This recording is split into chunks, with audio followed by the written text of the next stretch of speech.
Hello, I'm Gerard Saylor of the Fargo Public Library in beautiful downtown Lake Mills, Wisconsin.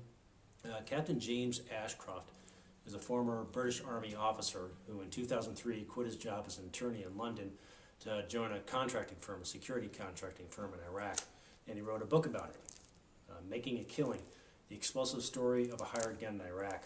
And I thought I would read a couple excerpts here. The first one is just some of the differences between Iraqis and how they do things and everybody else. I'm not sure why being British always helped.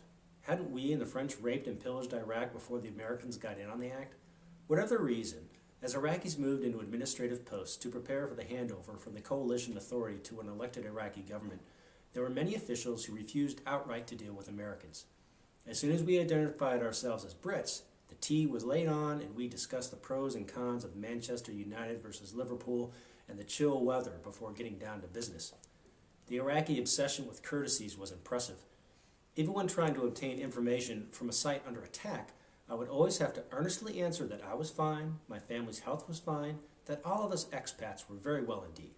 Then I'd have to ask the guard commander how he was and how his wife and children were before slipping in, "By the way, I hear that you are currently under attack. How many men are shooting at you?"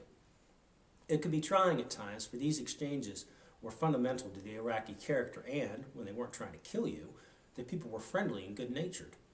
The daily pleasantries occupied a lot of time, particularly first thing in the morning, and this drove Americans crazy. "Hey, what the hell is this? Can we cut to the chase?" They wanted to do things the American way.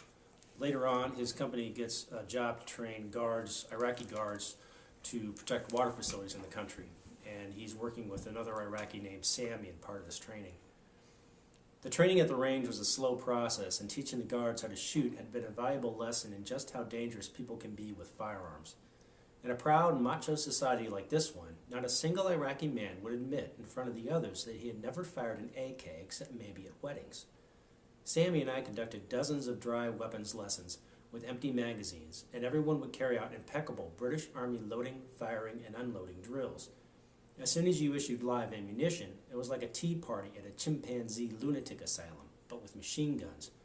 Guards would fire at each other's targets, shoot straight over the top of the berm, fire from the hip with eyes closed, click and fire on automatic, despite Sammy and I walking down the line before the shoot and checking that each selector was set to single shot, and then turn around to clear jammed weapons while pointing at each other and at me. Months earlier, when we had started shooting drills, I had suggested to Sammy that the next group of men to shoot should come inside the protective berms, stand behind the firing detail to get used to the noise and to see what they were doing right or wrong, and then they would shoot afterwards. Sammy had looked at me in complete shock that they would even consider having an extra 10 men inside the range. "No, Mr. James, too many people will die," he said simply. He had been right. Every time we finished a range exercise, we both thanked Allah that we had not been killed nor lost any of the guards. Having said that, there would always be about 1 in 20 of our recruits who was a crack shot, nailing all his rounds into a tight grouping. They would deny ever having been in the Army, but I knew better. So that's Captain James Ashcroft, Making a Killing, the explosive story of a hired gun in Iraq. If you do read this book and you like it, I hear there's a second kind of follow-up book to this as well. I'm Gerard Saylor of the Fargo Public Library in beautiful downtown Lake Mills, Wisconsin, upstairs in the library, in the meeting room, on the stage. That's hardly ever used.